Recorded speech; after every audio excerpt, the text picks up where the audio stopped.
Hello everyone, Charles Watts here. Welcome to another edition of Inside Arsenal. It is Monday, the start of another week and the start of a very, very busy week indeed for Arsenal. They're in action tomorrow night, of course, against Luton in the Premier League. And then Saturday they head to what looks to be a very, very tricky game at Aston Villa against Unai Emery's, I was going to say informed side, but they did drop points yesterday away at Bournemouth. But at home, Villa, there is no one better when it comes to home performances this season, home results this season in the Premier League to Aston Villa. So that's going to be a really, really tough test. But Arsenal have got to get past Luton first of all on Tuesday night. Mikel Arteta will be speaking at his pre-match press conference a little bit later on today, or by the time you're watching or listening to this episode, you might well have already seen what he's had to say. That press conference taking place at 2:30 p.m. this afternoon at London Colney. So keep your eyes peeled for all the very latest from Mikel in terms of team news and any other updates ahead of that game against Luton a little bit later on today. We'll discuss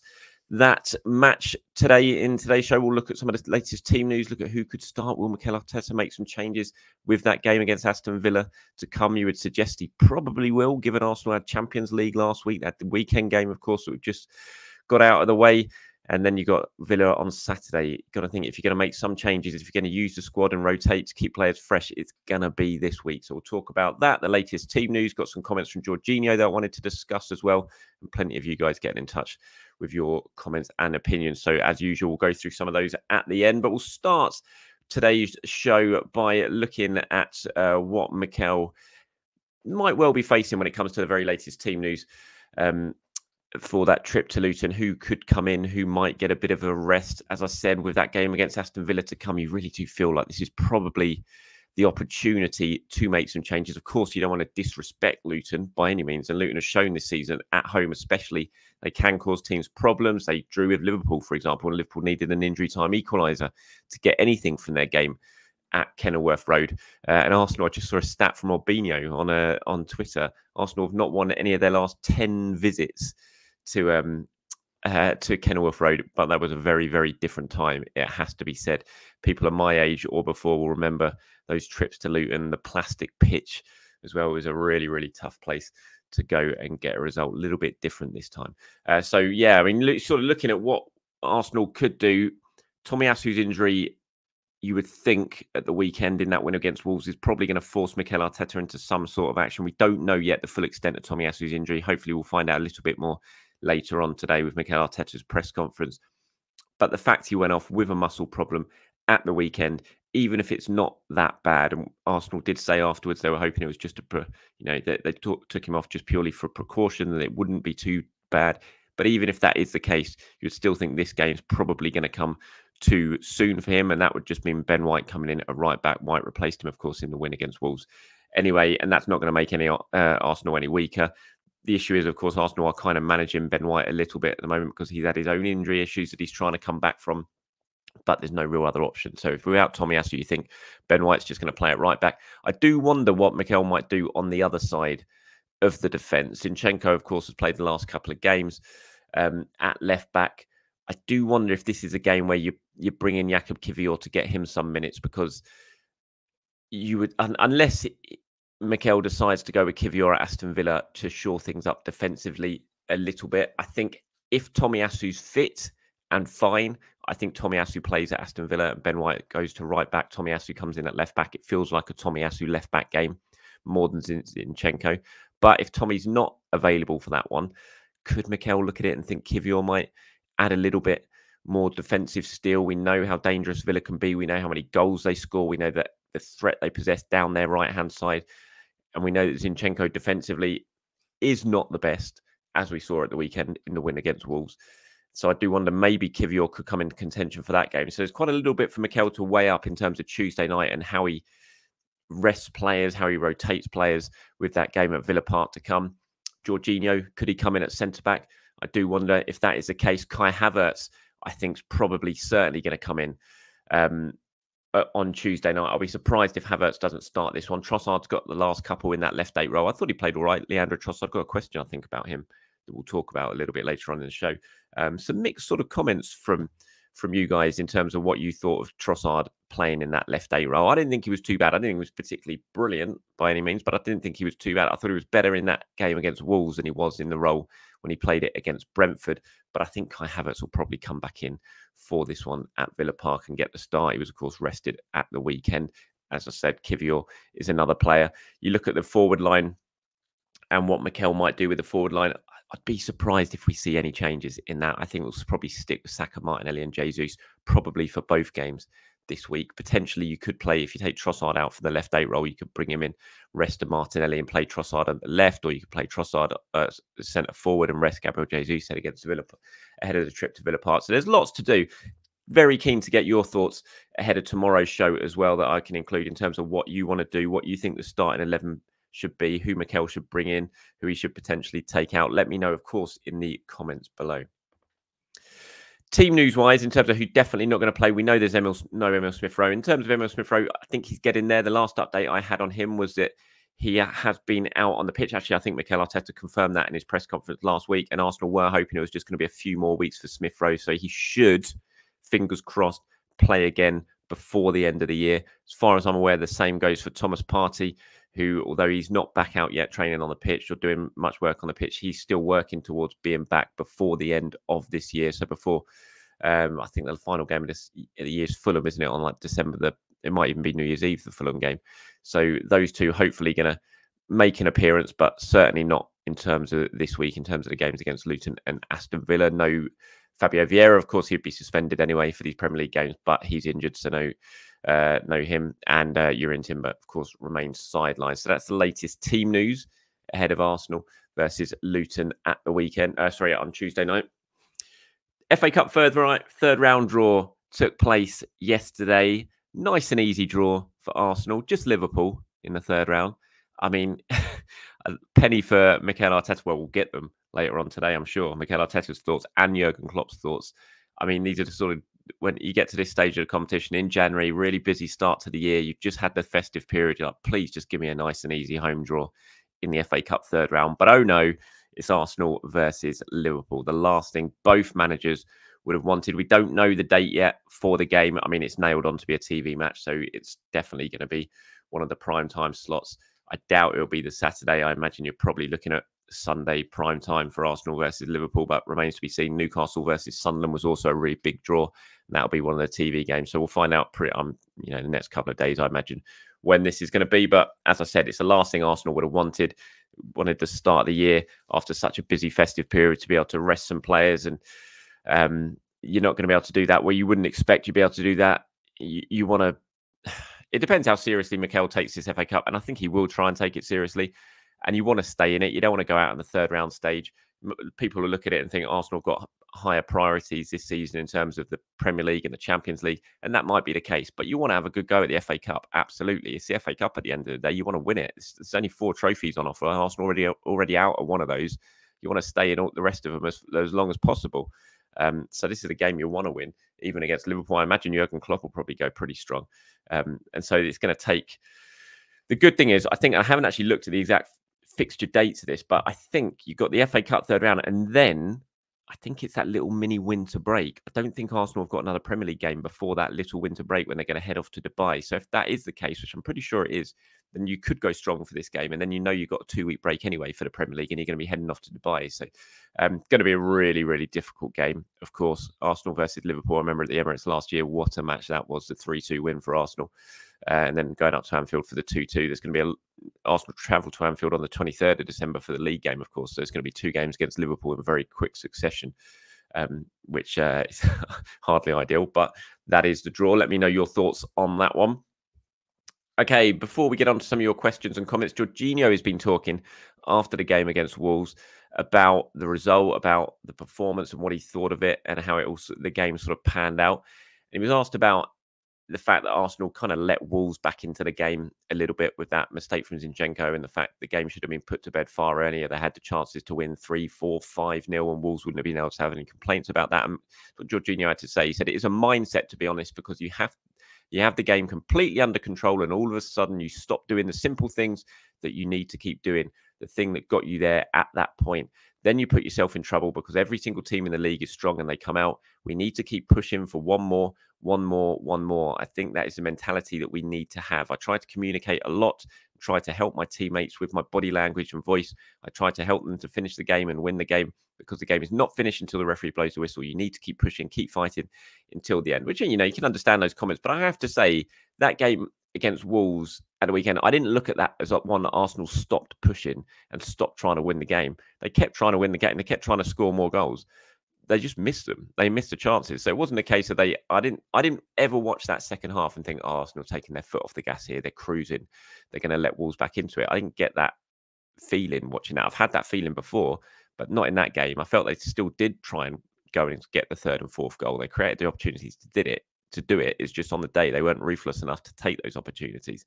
And then when that happens, you're always open to one little mistake, one 30-yard thunderbolt into the top corner, and suddenly the game's on again. It's 2-1. And of course, there was the mistake with Zinchenko getting robbed in possession, and that allowed Wolves back into the game, and that set up that little nervy ending, which probably shouldn't have been there because of the amount of chances Arsenal had and the dominance they had. But I didn't feel like that was one of those games that Jorginho talks about where, you know, they stopped playing, they stopped going for one more, as he said. I think they carried on doing that. They had their mentality. It felt like they were trying to push on and get the third and fourth goal. They just didn't take it when the opportunities arrived, and that's what ultimately got them in a little bit of trouble at the end. Okay, bit of a Premier League review now. The weekend's over. Everyone's played 14 games in total, and the league table, if you're watching this on YouTube, Arsenal now have a 2-point lead at the top of the table. 3-point lead over Manchester City after that 3-3 draw for City yesterday against Tottenham. What a crazy game that was. I didn't see all of the second half. I had family stuff going on yesterday. I was away. I watched some of it. I watched the first half, and when I left, Lo Celso had just made it 2-2. And then I was driving and I had my kids in the car, who of course refused to let me listen to the radio. So I didn't know what was going on, but I kept seeing alerts flashing up on my phone, which was plugged into the car for the sat nav, and I kept seeing WhatsApp alerts from my mates flashing up, and I was like, "Oh my god, what is going on? What is happening?"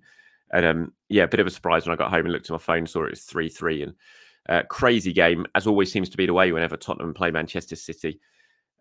How Manchester City weren't out of sight at half time, I'll never know. The amount of chances they miss. It's not just Arsenal missing chances. Manchester City are doing it as well. It was unbelievable. They should have scored about 4 or 5 goals in that first half. They didn't. Fair play to Tottenham. Brilliant result for them in the end. Good result for Arsenal as well. Mad little moment at the end with Simon Hooper, the referee, blowing his whistle after letting play go on, and then blowing his whistle when Grealish went through 1-on-1. If you're watching on YouTube, you can see that picture of Erling Haaland, which makes me laugh. It'll be interesting to see what, if any, action the FA or the Premier League take over Erling Haaland and Manchester City, who completely surrounded the referee. Looked at one point like Erling Haaland even put his hands on the referee, certainly screaming in his face, as those pictures make it obvious for all to see. Interesting to see if any action are taken against them, if any retrospective punishment is taken against them.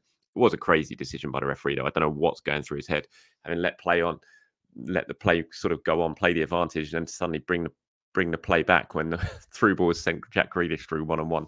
For Arsenal point of view, good thing he did that, though. Arsenal end up 3 points clear of Manchester City.